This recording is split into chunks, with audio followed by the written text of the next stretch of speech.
Recruitment is one of the biggest components of becoming a collegiate student athlete.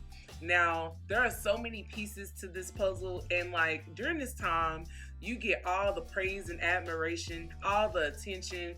Coaches come to your games, they come check you out in your element, and I know that it feels good to finally get, the attention you worked so hard for throughout all these years. But I want to make sure that I also tell you to remember that this is a business. Getting a scholarship sounds good, right? People tend to think that this is a free thing, but in reality, your scholarship is not free. You are literally paying for it with your body, with your time, with your health, with your sleep. You're paying for this scholarship because you are signing up to literally become a team member. You're signing up to be a part of this institution.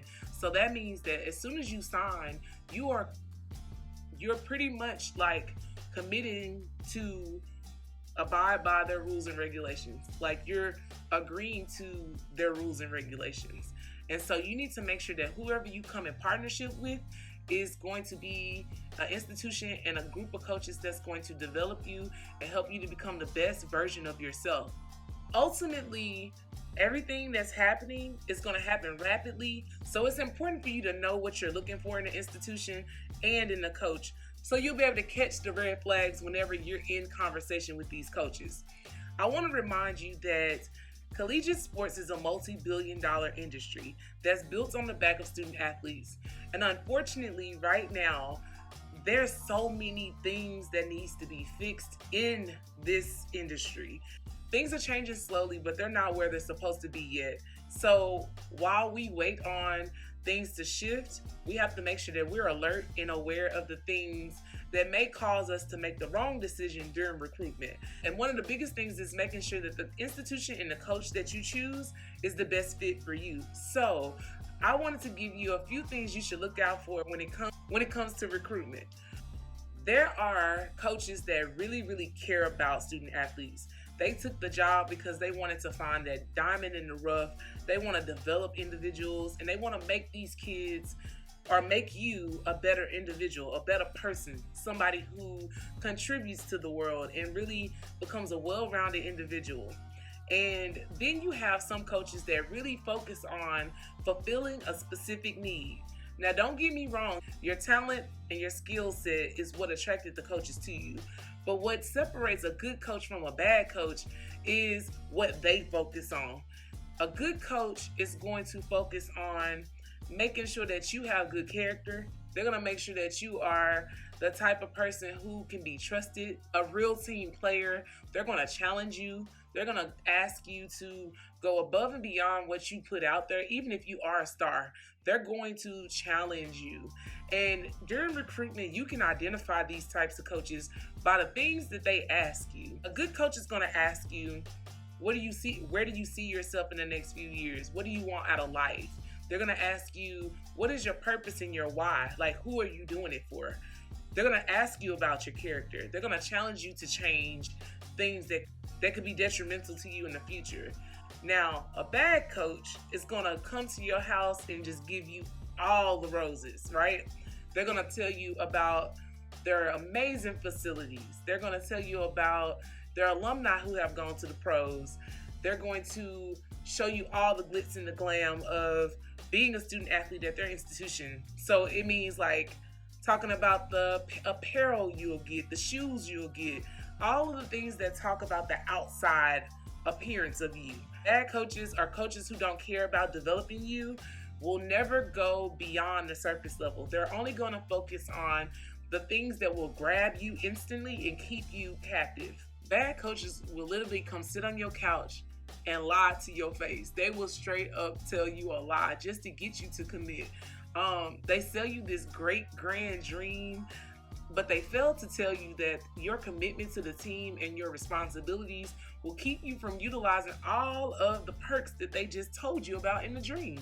And it's crazy. Like, you have to be alert and aware of these things when you're in recruitment. Like, if your coach has not even mentioned or asked you about your future plans, that's a red flag.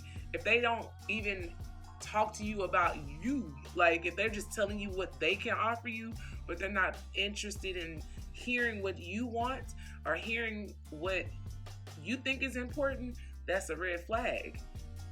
It cannot be a one-sided deal. An agreement and a deal is between two parties, two people, two individuals, two groups of people. Your decision has to be something that is going to not only benefit them, but it's got to benefit you as well. Please don't choose institutions simply based on their facilities and their past alumni that are in pros and all of this glitz and glam, because at the end of the day, that fades away. When you look at the bare bones, it needs to be some kind of value there. Like without the glitz and the glam, if there's no value, then you may want to think twice about your decision. But it's ultimately up to you. And I want you to know that you have the power, you have the opportunity to really shape and mold your future. Make sure that you choose leaders that are going to help you become the person that you're striving to become.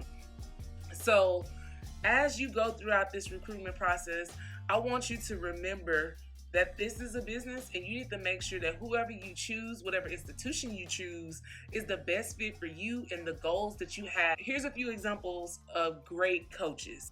One of the greatest coaches of all times is Pat Summitt. She coached at Tennessee. She was a Tennessee Vols to the day she died. Like, that woman loved her students. She taught them everything. She was a true teacher, and she challenged them to be great beyond their talent level. Another great coach is John Thompson of the Georgetown Hoyas. That man coached people like AI, Allen Iverson. He took Allen Iverson from being a diamond in the rough to being a Hall of Famer. Then you have like the newest coaches like Deion Sanders at JSU. This man has come into a whole institution and changed the dynamic already, and they just started. He gave them a mantra, he gave them something to believe in, and he instills and empowers the kids to believe in themselves and their abilities. He also focuses on helping them to understand that their character is important, and being a good person overall is more important than just being great on the field. Look at these coaches and see how they move. They lead by example. They don't just talk about the things that happened in the past. They don't just talk about the things you will receive. They don't just talk about the facilities. They talk about how important it is for you to be a good person and your character.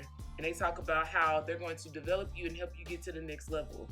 And if your coaches and institutions aren't talking like that, if they're not talking about developing you and helping you to be a better individual, you may not want to go to that institution. You may not want to fall captive to the glitz and the glam, because at the end of the day, once you commit and you go to that school, you're going to see quickly that a lot of the things that they promised you during recruitment quickly fades away and does not become reality. So make sure that the people that you allow in your space, the coaches that you choose, really have a passion for developing you and helping you to become a better person.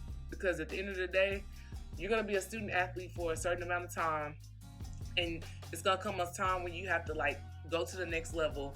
The question is, will you be prepared for the next level? And if you have bad leadership, you will not be prepared, and you may not even make it to the finish line.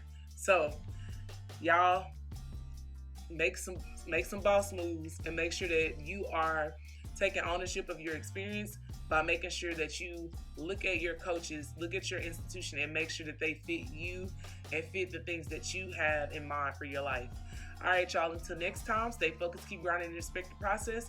I'm Coach K, and be sure to come and follow us at Level 27 Coach on all social media platforms. Make sure you come to our website and check out the blog post entitled Recruitment, so that you can get more insight and, a breakdown of everything that we discussed in this video. Also, come subscribe to our website at www.level27coaching.com.